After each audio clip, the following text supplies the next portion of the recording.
But all of this made me think, okay, so we're going to talk about the doctors of the church, and I'm leading this off, and it's Thomas Aquinas, and it's a big deal. So what am I going to do? How am I going to convey to you why it is that we should hold the respect that we do for Thomas Aquinas? So I settled on thinking about his nickname, which is the angelic doctor. He's also called the universal or the common doctor of the church, because he's become so important in the West. But they also call him the angelic doctor. And that makes me feel a little bit heartened. Like I said, he's sometimes, his other nickname is the dumb ox. And what happened was when he was at university, he was very quiet and humble, and he would listen. And so everybody acted like he was mute, and he was also a big guy. So all of his confreres made fun of him and called him the dumb ox. And then one day his teacher, St. Albert Magnus, Magnus means, to the max. So St. Albert himself was awesome. And he heard Thomas give a response to a very complicated, difficult question. And he said, here it is, you guys all call him the dumb ox, but someday his bellowing will be so loud that the entire world will hear it. And certainly, that's a nice Dominican way of saying, what's up, y'all? You got played, or whatever. But in Italian. At any rate, so Thomas Aquinas is called the angelic doctor, and so that's always nice to us non-thin people everywhere. Bigger people can be called angelic too. But I was thinking about it. Why do we call him the angelic doctor? And for us, we think of angels, and we have weird understanding of angels. Like at some point in Western history, angels became chubby babies with wings. But if you read in the Old Testament, ask my friend Matthew Umbarger here, angels are very frightening beings. In fact, in the New Testament, the word angel and the phrase "don't be afraid" are almost nearly synonymous, right? Angels are scary business. So even still, we have this messed up understanding of angels. But let's get down to it. Angels are these beings that are full of power and awe and majesty, ethereal. They're not corporeal. They're spiritual beings. Why is Thomas the angelic doctor?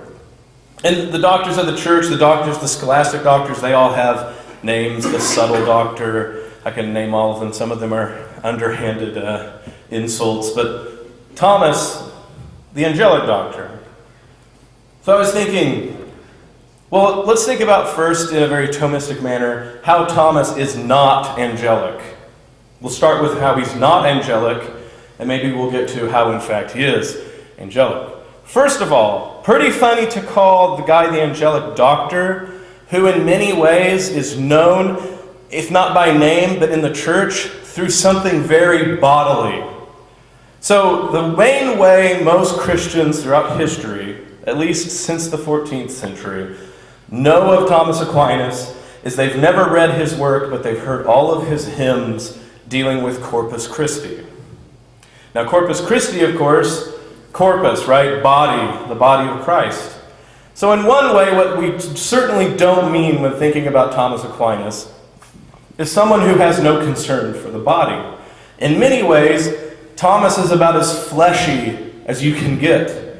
Not only concerned with the fleshiness of Christ, not only concerned that in the sacrament we really do encounter the body and blood of Christ, but also if you read through his ethical theory, Thomas Aquinas is not a shrinking violet. He is not someone who has a disembodied understanding of what the moral life is about. Taking ethics from Aristotle, he is very much grounded in the dirty thickness of things.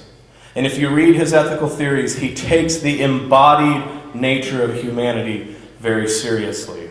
So when we say that Thomas is the angelic doctor, what we don't mean is someone prone to angelism, someone prone to acting like this life doesn't matter, someone who disregards the body because he's very bodily indeed. Furthermore, Joseph Pieper, to me one of the best writers on Thomas Aquinas, this is just one random book I had, Joseph Pieper. Joseph Pieper said, if there was anything that we should name Thomas besides the names he already has, so if we weren't going to call him the dumb ox, if we weren't going to call him the sunlight of the West, if we weren't going to call him the angelic doctor, what should we call him? And Joseph Pieper says we should call Thomas Thomas of creation. And what he means is that St. Thomas is concerned primarily in thinking about all of the array of things he talks about, philosophy, theology, as an issue of God lovingly creating the world. The Summa Theologia, as hard as it might seem to be to crack, is basically a love story